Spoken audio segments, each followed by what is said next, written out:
اعوذ باللہ من الشیطان الرجیم بسم اللہ الرحمن الرحیم۔ سورہ یونس پارہ نمبر 11، رکوع نمبر 7، آیت نمبر 67، 68، 69 اور 70۔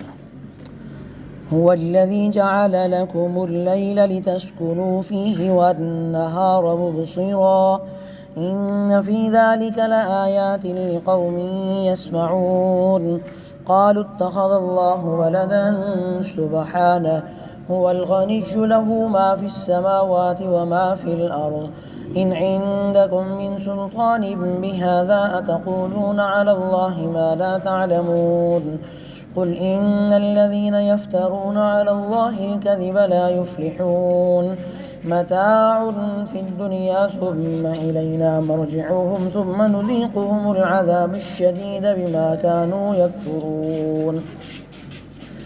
معزز سامعین، اللہ جل شانہ نے گزشتہ آیات کے اندر یہ بات ارشاد فرمائی تھی اپنے رسول کو کہ اے اللہ کے پیغمبر، آپ جو بھی کوئی کام کرتے ہیں، وہ قرآن کریم کی تلاوت ہو یا کوئی اور عمل ہو، آپ کے ہر عمل کے ساتھ ہم آپ کے لیے حاضر ہوتے ہیں۔ ہر عمل میں ہم حاضر ہوتے ہیں، چاہے وہ دن میں کریں یا رات میں کریں، اور دنیا اور آنے والی زندگی میں اور اس کائنات کا کوئی بھی لمحہ اللہ کے دیکھنے سے خالی نہیں ہے۔ ہر چیز اللہ کی نظر کے اندر ہے۔ زمین کی گہرائیوں میں کوئی ذرہ ہو یا آسمان کی بلندیوں پر کوئی چیز چھپی ہوئی ہے، ہر چیز اللہ دیکھ رہے ہیں۔ اور اللہ کے دوستوں کے لیے کوئی خوف نہیں ہے، نہ کوئی غم ہوگا۔ فرمایا کہ اس کے دوست کون ہیں؟ کہ وہ لوگ ہیں جو ایمان لائے اور تقوی اختیار کیا، وہ اللہ کے دوست اور مددگار ہیں۔ آج کے درس میں اللہ تعالی نے انسانوں کے لیے ایک بڑی نعمت کو بیان کیا، اور وہ بڑی نعمت رات کو اس کا سونا اور دن کو اس کا معیشت کے لیے کام کرنا ہے۔ اللہ کی ایک صفت بیان کی، هو الذی، وہ ذات ہے اللہ، جعل لکم اللیل، جس نے تمہارے لیے رات بنایا، لتسکنوا فیہ، تاکہ تم اس میں سکون حاصل کرو۔ رات کو نیند کا ذریعہ بنایا، سکون کا ذریعہ بنایا۔ سورۃ النبأ پارہ نمبر 30 میں اللہ نے فرمایا وَجَعَلْنَا نَوْمَكُمْ سُبَاتًا، ہم نے تمہارے لیے نیند کو آرام کا ذریعہ بنایا، سکون کا ذریعہ بنایا۔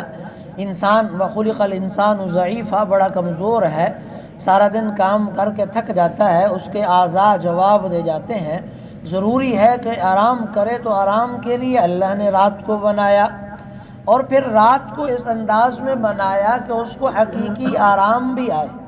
اس کے لیے پوری رات آپ دیکھیں، جو ہی رات ہونے لگتی ہے تو مختلف جانور، چرند پرند اپنے اپنے گھروں اور گھونسلوں کی طرف لوٹتے ہیں، اور ایک قسم کا سکون کی طرف وہ چلے جاتے ہیں۔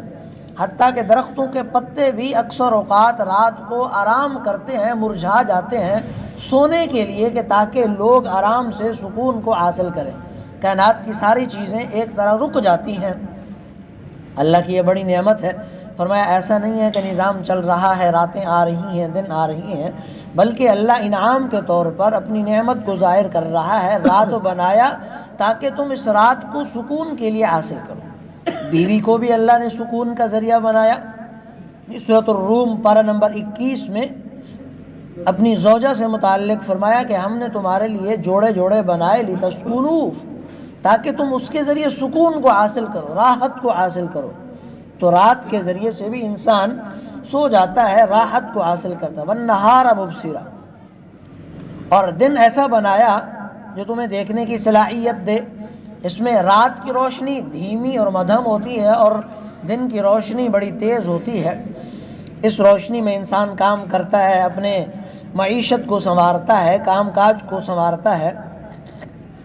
اس بڑی نعمت کو اللہ بیان کر رہے ہیں کہ اتنی بڑی نعمت ہے اللہ کی۔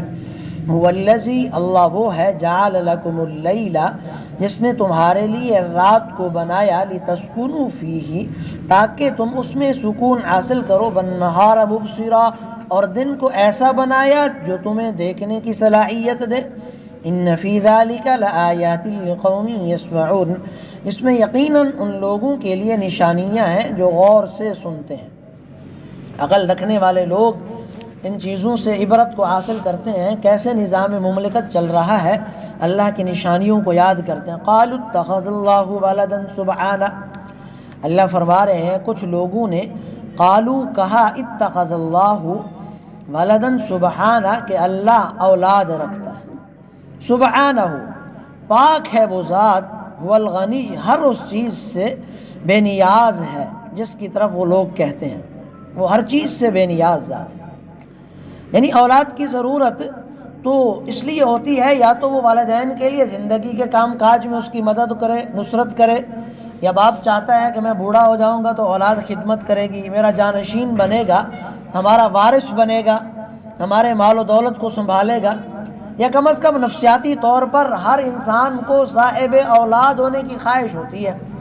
مالدار نہ بھی ہو تو نفسیاتی طور پر خواہش ہوتی ہے کہ اللہ کوئی لڑکا دے، کوئی لڑکی دے، اولاد والا ہو جاؤں. اور اللہ تعالیٰ تو ان دونوں چیزوں سے مبرہ ہیں اور بری ہیں، اس کو اولاد کی کیا ضرورت ہے. فرمایا نشانیاں دیکھنے کے باوجود قالو لوگ کہتے ہیں اتخذ اللہ کہ بنا لیا اللہ نے ولدن اولاد، سبحانہ وہ پاک ہے اس کی ذات، والغنی وہ ہر چیز سے بے نیاز ہے. لہو ما فی السماوات و ما فی الارض، آسمانوں میں اور زمین میں جو کچھ ہے وہ اسی کا ہے. یہ مملکت عام ہے، سلطنت عام اللہ کی ہے. ان عندکم من سلطان بہذا، تمہارے پاس اس بات کی ذرا بھی کوئی دلیل ہے؟ تم اللہ پر بہتان باندھتے ہو کہ اللہ نے اولاد بنا لی ہے، کیا کوئی دلیل ہے تمہارے پاس؟ اتقولون علی اللہ ما لا تعلمون، کیا تم اللہ کے ذمے وہ بات لگاتے ہو جس کا تمہیں علم نہیں ہے؟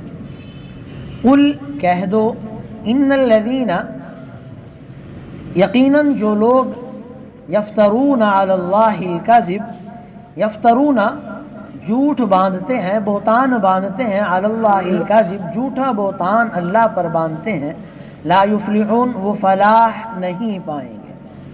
متاع فی الدنیا، ان کے لیے اس دنیا کی زندگی میں تھوڑا سا مزہ ہے. متاع بالکل تھوڑا سا مزہ ہے، فی الدنیا اس دنیا کی زندگی میں. ثم الینا مرجعہم، پھر ہمارے پاس ہی انہیں لوٹ کر آنا ہے. ثم نذیقہم العذاب الشدید، اس کے بدلے ہم انہیں شدید عذاب کا مزہ چکھائیں گے. ثم پھر نذیقہم ہم ان کو چکھائیں گے العذاب الشدید شدید عذاب کا مزہ، بما کانوا یکفرون اس کفر کے بدلے میں جو انہوں نے اپنا رکھا تھا.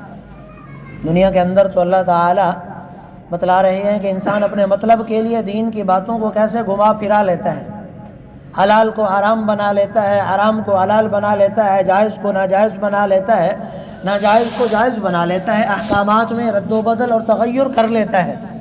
لیکن وہ دنیا کے عارضی فائدے کے لیے کرتا ہے.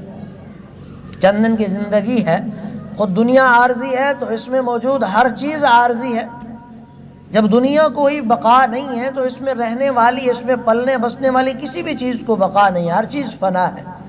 اور دنیا کے اندر تو وہ ذائقہ اٹھا لیں گے، لطف اٹھا لیں گے، لیکن آخرت میں انہیں اپنے کفر کی وجہ سے سخت ترین عذاب کا ذائقہ چکھایا جائے. دعا کریں کہ اللہ تعالی ہم سب کو علم و عمل کی توفیق عطا فرمائے. بسم اللہ الرحمن الرحیم. الحمد للہ رب العالمین والعاقبۃ للمتقین.